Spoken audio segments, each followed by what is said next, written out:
Sepanjang saya lahir sampai sekarang, salah satu yang paling disenangi pedagang dan selalu dicari apa? Untung.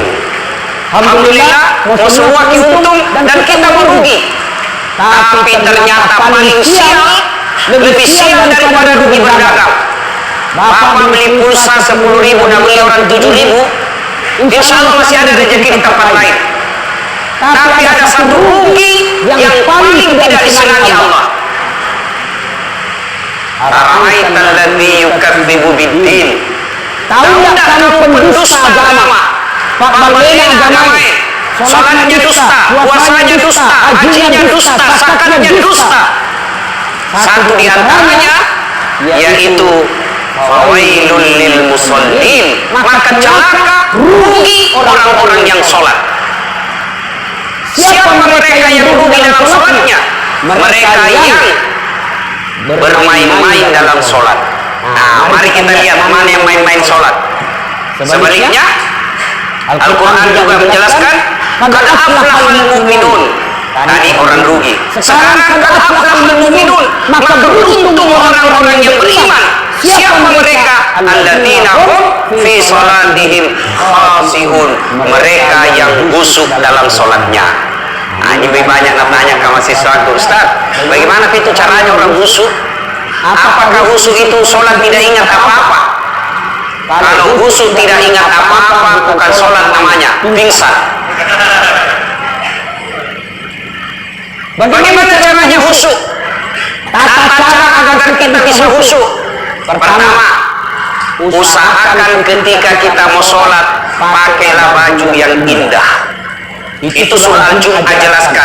Kau datang ke masjidku, lo ke masjidku masang panjang, pakai baju makesing, pakai baju yang indah, bukan yang mahal, tapi yang indah. Tapi apa yang terjadi di antara kita? Mau ketemu wali kota, ngali ngasih baju baru. Kalau perlu parfum palsu poin pakai. Pinjam sepatunya temannya, pinjam dasinya temannya, sampai ketemu wali kota, cium tangannya itu wali kota padahal baru tanda tangan korupsi. Tuh, sekalinya mau datang ke masjid, pakaian ala kadarnya. Itu toh pakai main basket, itu toh pakai kencing berdiri kowe. Masih ada satu tetes ngarantin saja, masuk ke situ. Coba. Baju yang sudah 3 hari tidak dicuci dia pakai, kemudian celananya ada tetesan kencing, lalu dia datang menghadap kepada Allah. Di mana kita khusyuk? Begitu kita sholat, baju yang kita pakai tadi main futsal 2 hari sudah ada jamur, begitu angkat takbir baru digatal semua. Bismillahirrahmanirrahim. Alhamdulillah. Mana pocin terana. Maka ketika khusyuk, salah satu kiat pakai yang indah, bersih, dan yang paling penting pakai baju yang kita yakini halal. Kalau baju korupsi, baju sogok pilwani, pilih anak baju baru, berapa suara? 5 aman. Karena nama kita begitu ada kasih lebih, nggak lupa aman. Baju sogok seperti ini pakai sholat. Ini nak laki ke malaikat dulu, kasihan deh lo. Maka begitu mau datang ke masjid, lihat dulu, pandang dulu. Bisa ruku halal atau tidak? Ini bajuku halal atau tidak? Jam tanganku ini halal atau tidak? Termasuk bapak ibu barangkali waktu menjabat, banyak duitnya diganti giginya, gigi palsu hasil korupsi. Maka begitu mau sholat, bukan dulu gigi palsunya. Pakai mas, bagaimana kalau terlanjur nih Ustaz, tidak bisa dibuka? Kenapa? Gigiku mas, sudah aku kasih mas, tidak bisa dicabut-cabut itu ya. Kalau cincin sebaiknya dicabut, kalau dia emas baru kita sholat. Nah, pakai yang bagus, yang rapi, yang indah, yang halal. Berikutnya, yang kedua, cara kedua supaya kita bisa sholat. Ketika wudhu, perhatikan tata tertib dan rukun-rukunnya. Ingat, ketika kita mau berbuat baik, setan mulai kepanasan. Ayalah salat, setan sudah mulai nasebar pasukannya. Sebentar bi, Sebentar pi, jam masjid masih lama, duhur sampai jam 3. Kadang pergi jam 3 ke sholat. Setan mulai masuk.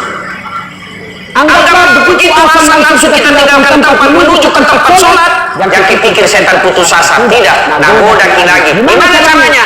Nagoda ki supaya main-main ki wudhu. Wudhunya bagaimana? Sambil terima handphone. Nah simpan di telinga sambil berwudhu. Begini caranya. Yo, berapa kalau menjual kaki? Tidak bisa kurang-kurang itu sekali. Itu wudhu sambil handphone. Siapa yang begitu? Ada yang lebih parah, menyanyi sambil wudhu. Pulang-pulangku berbadan dua. Itu kalau kita khusyuk dalam sholat, mulai cara wudhu kita perhatikan. Banyak yang tidak perhatikan rukun-rukun sholat, rukun-rukunnya wudhu. Yang banyak kita keliru bukan Quran. Quran mengajarkan wudhu dari jari-jari hingga ke siku. Prakteknya kamennya. Quran mengajarkan basuh dari jari-jari ke siku. Berarti begini caranya. Tapi apa yang kita praktekkan bukan Quran, dari siku ke jari.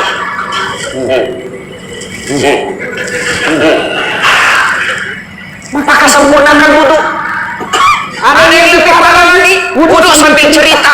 Ada lagi yang lebih parah, tertibnya itu wudhu. Kanan dulu selesaikan, baru kiri lagi. Tidak usah pindah lagi ke kanan. Kalau kanan kiri, itu bukan tertib. Salah satu rukun wudhu ada yang disebut tertib. Apa itu? Mendahulukan yang dahulu, membelakangkan yang belakang.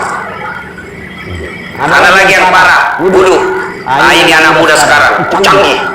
Sekarang Pak, meleng-meleng rambut anak muda. Dulu waktu ku kecil, aku dicukur bandang-bandang setelah aku dulu di kampung. Itu yang kayak bandang saja di sini. Sekarang ada botnya. Cukur itu anak muda ada botnya di sini. Nabi kiri di bentrang. Gimana itu? Sudah kita kasih. Apa itu namanya? Nabi bilang anak muda? Momade. Kita dulu menyerang anco. Dua jari diambil. Begitu kita upacara keluar semua keringat di sini jatuh-jatuh. Kecilku saya dulu. Sekarang apakah itu pamode apakah namanya itu? Biarkan tangannya dan goyang-goyang.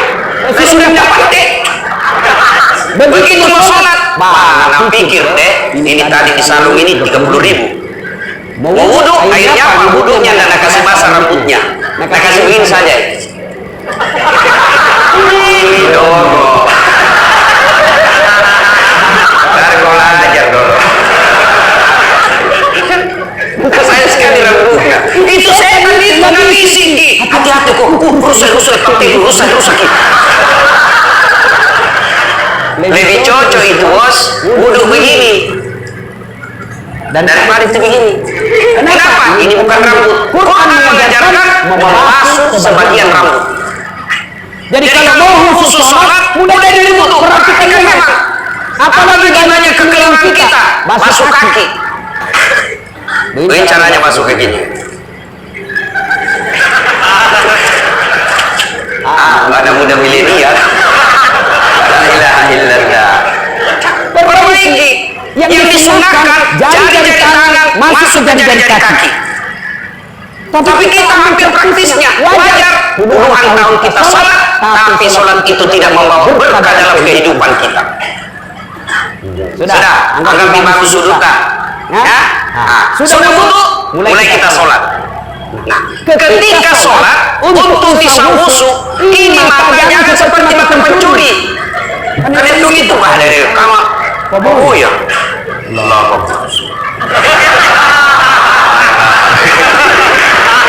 Jangan ketawa serius orang ini bos. Kita ketawa begitu toh. Maka ketika sholat, Nabi menganjurkan mata lihat yang kita mau sujuti. Lihat yang kita mau sujuti. Jangan kita mau sholat, nonton semua. Kita juga Pak yang pergi berjamaah, pakai baju jangan banyak tulisannya. Apalagi di boko. Kisah orang di belakangnya apa? Nah baca ngasih pintu baju tak? Mau ruku, belum selesai imam, mau ikut. Dan dihafal. Terpaksa dibaca semua itu baju di depan. Persatuan Guru Republik Indonesia Cabang Cambaya. Nah, baca nggak sih? Habis tidak baca maju kiri kanan depannya, apalagi nah cari lagi pengumuman. Keadaan keuangan masjid dulu, saldo kas 70.000, bayar listrik 100.000. Nah, baca semua, maka dihancurkan. Jangan mata kita melihat ke sana kemari, tapi lihat yang kita mau sujudi. Kita coba berikut supaya kita bisa khusyuk. Ketika sholat, jangan terlalu banyak bergerak. Imam Syafi'i mengajarkan 3 kali di batasnya boleh bergerak. Kalau imam mazhab yang lain boleh. Maka jangan heran kalau di Masjid Nabawi atau di Makkah ada orang sholat pak sambil goyang-goyang, sambil terima handphonenya. Bunyi handphonenya langsung ambil dan lihat, langsung dimatikan. Kalau kita kan dibiarkan saja, akhirnya mau ganggu. Bagus kalau nggak ada panggilnya mengaji, kalau nggak ada panggilnya lagu dangdut.